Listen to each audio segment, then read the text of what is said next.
Story 1. Depends on the amount. If it's $2 million, I would pay my house off and invest the rest. If it's over $5 million, I would stop working and just live off the money.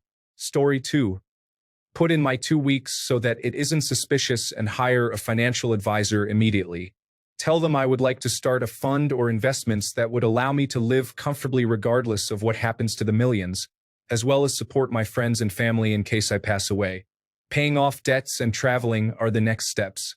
Story 3. I have become this. I paid off debt, and really I just continue my life as normal. I live a humble and comfortable life. I just don't have to think, can I afford this? Anymore. I haven't changed at all as a person. Jeans and a t-shirt, drive a Volkswagen. Story 4. I would secretly start buying people's medical debt. I wouldn't want it to become public, just so I wouldn't have to offer handouts or deal with people. But that might be something that is a surprise save for someone. You can buy it for pennies on the dollar. Story 5. Set up my family, starting with my parents and siblings. After that, I have young nieces, nephews, and cousins that I would love to put a little money aside for. So by the time they are 18 to 21, they get a bit of a boost to start their lives. I would balance setting up my family with putting away a healthy amount for retirement so when I am older, I will not have to worry about that. Story 6. Buy my mom a nice house and a car. That's been my answer to this question for as long as I can remember. She was a single mother, working so I didn't have to go without any necessities growing up, and so I could play multiple sports from childhood until I finished high school. She's been putting me first for 36 years.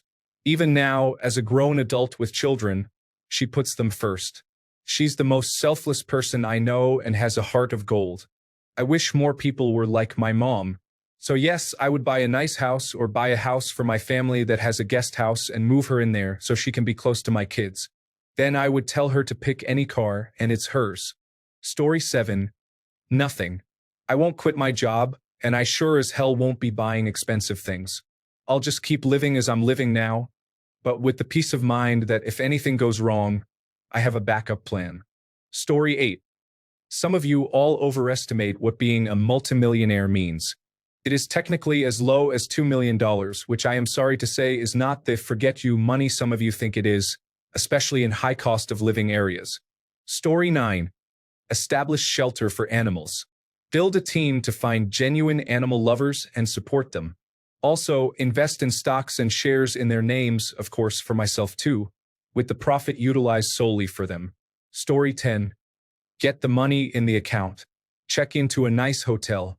Upgrade my technology. Arrange a full medical examination. Meet the finance people and arrange disbursements for family and charities. Get any treatments and recovery done. After recovery and physical therapy, review the situation. Go on holiday. Buy a house. Get it sorted turnkey. Relax. Story 11. 1. Have my wife leave work and take a week off work as soon as possible. Go to dinner at an expensive restaurant we've been wanting to visit and break the news to her. Discuss our plans, considering that becoming a multimillionaire is technically anything over 1 million, although there is a significant difference between 2 million and 10, 20, or 100 million with the money. Set up meetings with an attorney and financial advisor or fiduciary. Have wills made out and notify beneficiaries. Have the financial advisor set up investments and accounts needed for us to potentially live off the interest or at least let that money accumulate so that we can retire in less than 10 years to live off the interest. If it's 5 to 10 million or more, hire a realtor to look for land to build a house and find an architect to design a house. The intent is to get 1 to 5 acres of land and build about a $1 million home, super efficient and well-built, not too large, maybe 3,000 square feet, possibly lakefront if I can find it and afford the land. Go on a month-long vacation to Italy, Greece, or Japan, again, while those plans are being worked out and approved. If it's 50 million or more, start charities to begin helping with local causes I'm passionate about, such as voter registration, animal care, prison reform, cannabis legalization, and homelessness. Story 12. Get my best friend the best doctors to find out why she has so many physical ailments. Then make sure she has a home that's hers, completely paid off. I would make sure the home I buy myself has enough rooms to display all my things that I collect. Story 13. How much is a multimillionaire? If I had $5 million in my money market account right now, I'd earn around $20,000 a month. I'd just live off the interest. Story 14. The reason I know I will never be rich is because I know what it is to be poor and I would give it all away, but I would use enough to at least move to a more temperate climate, if such a place exists in today's weather. Story 15. Pay off all my debt, set up trust funds for my grandkids, and buy some hunting land with a lake. Secretly start paying off children's lunch and breakfast tabs in the school district, along with their school fees. Story 16. Pay off debt. Secure my parents' retirement. Hire people to run my businesses and move to Spain. Of course, I would make sure to donate to people in need as well. Story 17. 1. Find a financial advisor, accountant, or attorney. 2. Quit my job. 3. Book a great vacation. 4. Buy land, a house, or a car. 5. Have numerous minor plastic surgeries and beauty treatments. Story 18. Get an apartment on the lake. Get my girlfriend dental implants. Give my family some money for the kids' college funds. Donate to the Society for the Prevention of Cruelty to Animals and the Hospital for Sick Children here in Toronto. The rest of it would be saved and used only when necessary. Story 19. Everyone is giving weird answers. The first thing I would do is likely the first thing I would have done, multimillionaire or not. Like, the washing is out, and I need to bring it in. Or make a cup of tea. I'm not hiring help for that. Even if I did, it would take too long to organize. Story 20. Pay my debts. Pay my parents' debts. Pay the debts of my friends. Keep my job, but move down from 100% to 80% or 60%. Invest, save money, and get a driver's license at last. Hire people to fix up my parents' house. Hire somebody to regularly maintain the garden of my parents' house. And then just rest for a year, eventually starting to rebuild body and mind. After that comes the boat, the historical fighting armor, the watches, etc. But that's after all the important stuff and after making the money stable enough that I'm not going to burn all of it on impulsive purchases. Story 21. Spare $1 million for myself and give the rest to pro-democracy groups. I practically have nothing as it is, but I don't need much of anything to be personally content. Story 22. Meet with a lawyer and financial advisor. Determine the best path to prevent the money from being taken from me through legal efforts or blackmail. Once secured, I would visit my parents and ensure quality of life for them for the remainder of their time, as they are fairly old, and try to help them fulfill any bucket list items they have. Invest the rest in low-risk, low-return ventures that would have the best odds of providing generational wealth. Once this is accomplished, I would turn to philanthropic endeavors in 2 specific areas: foster children and veterans. I don't have the knowledge to provide services that would increase the quality of life for veterans or foster children, but perhaps some sort of funds for mental health services paired with scholarship or education opportunities for the children. Perhaps some housing options for the veterans. But a lot of this question hinges on the multi being 2 million or 200 million. Story 23. I'd buy my mom a house. I live in a decent but small 600 square foot apartment. I cash that check and she and I would hit the streets. She hasn't lived in her own home in 17 years. She had to sell her house to move back home and take care of her mother. In all of her trials and tribulations as a human, she's never not been there for us. All 3 of us. She deserves all of the most wonderful things. Story 24. Find a cabin on a mountain for sale and buy it to live in for a while. Then buy some land in a rural area and build a home to be off the grid with a geothermal system and solar and wind power. Have an underground shelter for storms and food storage. Build a large greenhouse to grow my own food. Have some chickens and create a pretty flower garden. Story 25. I would invest some for my kids and retirement. Then stagger its use for fun money and travel after the main bills and debts are paid. I would continue working my job, but at least I will not worry about finances. Story 26. Pay off my house and all my debt, find a few investments, stash a bunch of cash, set up my kids' college funds, buy 2 daily driver cars, pay off my best friend's house, donate to an animal shelter and still continue to work. I have an awesome career. Story 27. Move to the most remote location of Wyoming, build a house, have an underground shooting range and kill house, buy all the lysergic acid diethylamide psilocybin mushrooms and dimethyltryptamine I can find, then go play with drugs and guns. Story 28. Fund research departments. Fund charity organizations.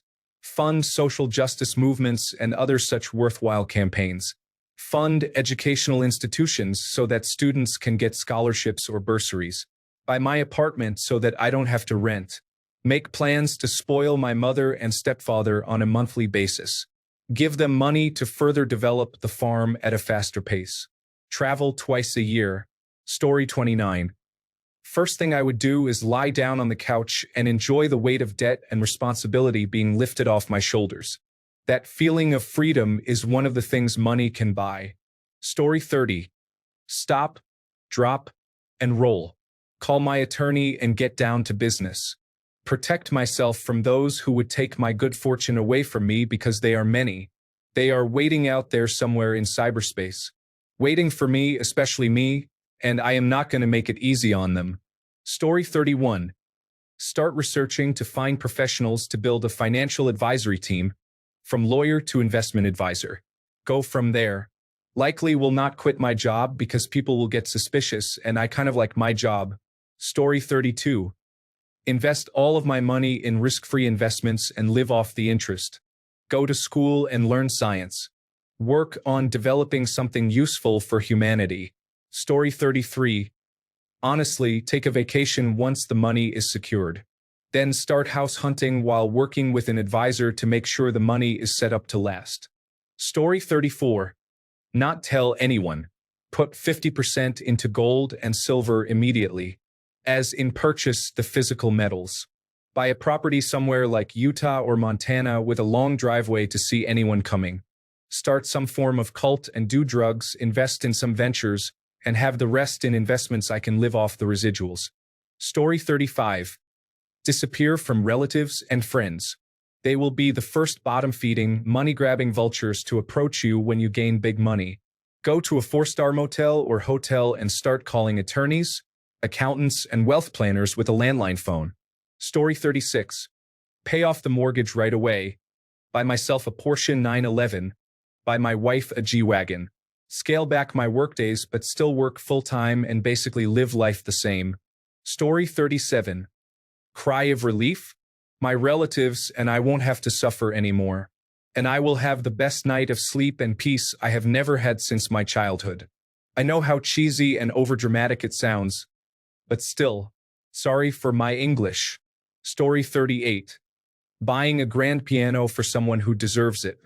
I met an exceptionally talented pianist, but she can't afford a better piano, and she is playing from her bed. However, she managed to finish her master's studies with a perfect score and won many competitions. Though payment isn't sufficient as a teacher, I am poor too. Story 39. Quietly pay off the mortgage and catalogs. Even more quietly do the same for those who mean the most to me. I know how much of a difference this will make to their lives, and we'd all be free. Set aside enough to pay my child's university degree. Set up trust funds for my children for later on. Aside from those things, I'd continue to live my life the way it is, maybe eat a bit better, smarten the house up, but not so much as to have people start asking questions. Have a holiday. I'd find a good accountant or financial advisor to help me invest so we can be comfortable for life. Story 40. After getting a financial advisor, attorney, and all of those safety nets, I would probably borrow money from friends, telling them that I really need money. Those who lend me their money would have their money returned multiple times over. Story 41. I come from a family of almost billionaires, horrible people. I left home at 18 and never went back. I had some really lean years, really lean years. Eventually, I built a strong reputation and a business along with additional businesses and became a multimillionaire by 30. I didn't change anything because I took care of other people first. I have money set aside for retirement, but I will not fully retire anytime soon. I have money set aside for family. I have worked in nonprofit as a volunteer during my own trauma, as a sponsor, and as an advisor and mentor.